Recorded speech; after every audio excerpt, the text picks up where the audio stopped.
We will see the importance of research ideas and method. A lot of people ask, I am a clinician, why should I do research? Some people say we have always done this, we've had no problems. It works very well in our hands, and this particular expert said so, so we are following him.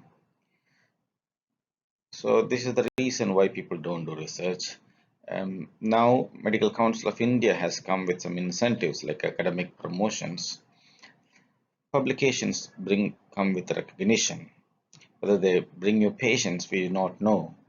But more than helping the man, one should try to help the mankind. If someone did not do a research on COVID, we don't know whether hydroxychloroquine could be useful. If they didn't do the study again, then we won't even know that there are a lot of side effects. It may not be that useful actually. If you find something good, why not share the knowledge? So it may be a simple stitch to prevent a catheter slipping. It can be a new stenting technique.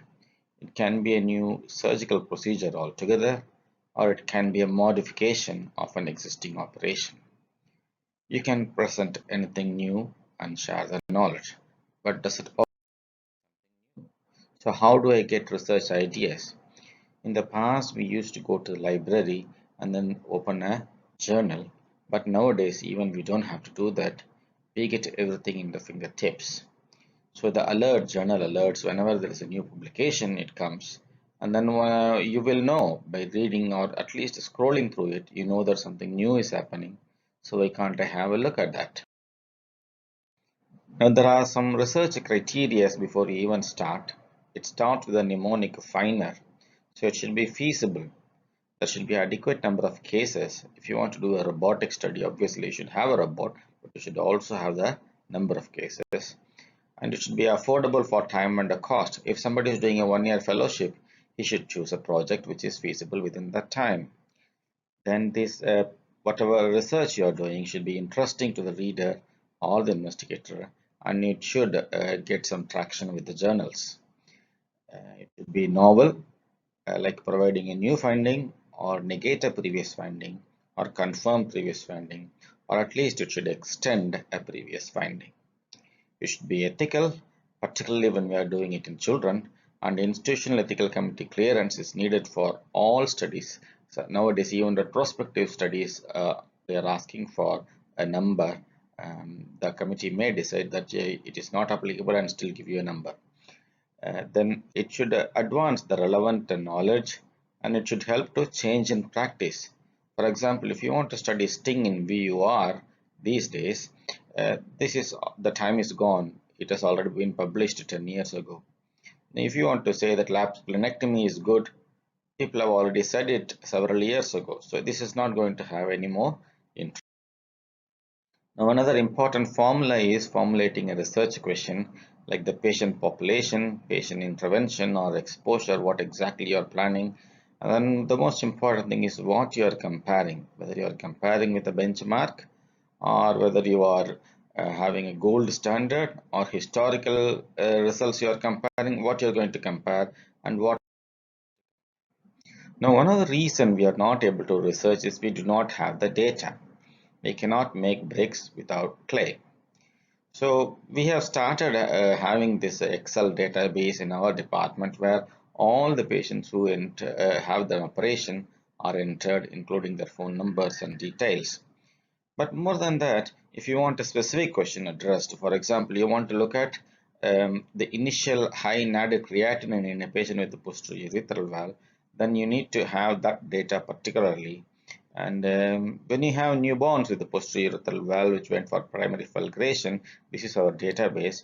They have initially the mother's name, mother's hospital number, then they have the child's name, child's hospital number, then there are at least 2 phone numbers recorded so that when we want to follow them up, we know what we have to. Another important problem people have is lack of uniform protocol. Now, these guidelines on management of antenatal hydronephrosis appeared from All India Institute of Medical Sciences. Basically, it said that any antenatal hydronephrosis more than 10 millimeter needs an MCU, and a renogram if it is negative for reflex. Now we started this protocol uh, for a period of 2 to 3 years, and then we audited our results and we published. So when we did that, we found that when we do an MCU in all patients with more than 10 millimeter, we don't really pick up a huge number of positive MCUs. Around 70-80% of them were normal.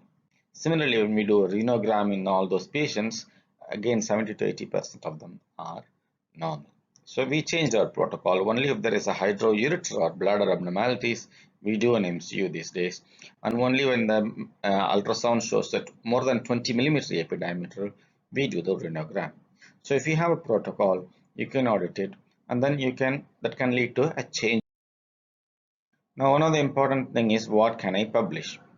On the top of the pyramid is the systematic reviews and randomized controlled trials.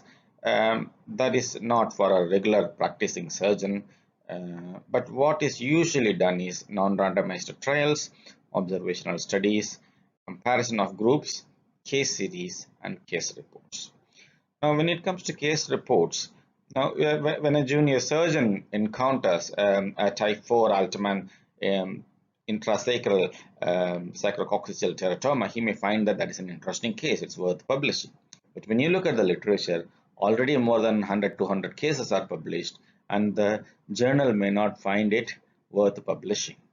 However, it can still publish some case reports, because some of them are implementing or conveying some new message. For example, this is a patient with the renal fungal balls, and we treated with the streptokinase, so this got published. So you can't be sure that. So what are the types of studies? Apart from case reports, we have case series, cross-sectional study, case control study, cohort study, and then experimental studies like non-randomized trials and randomized trials. Series is the commonest and easiest.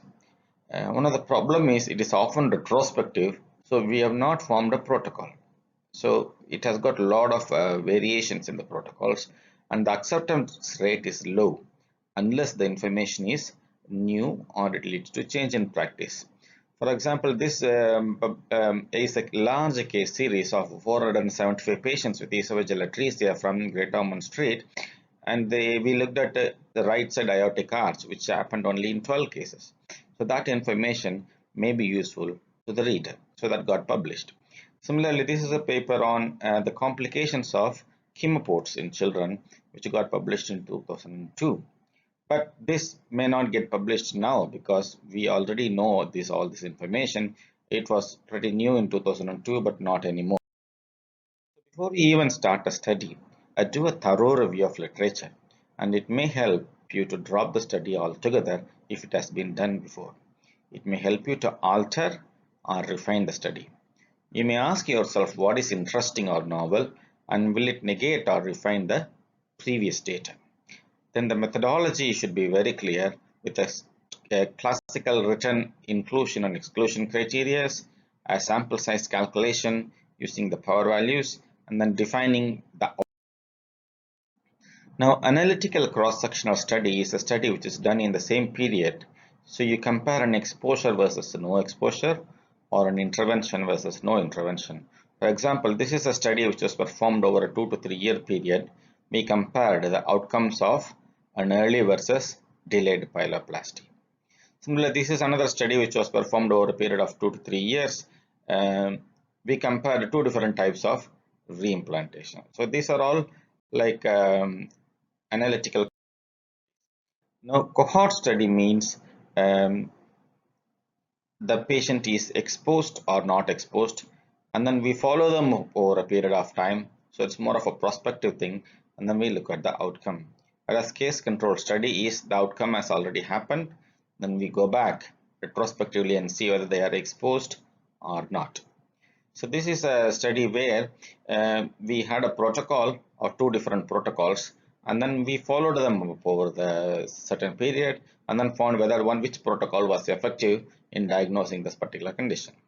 Now this is another study where the strictures have already occurred, and then we went back and then studied whether the cold knife was superior or diathermy was superior. So this is another way.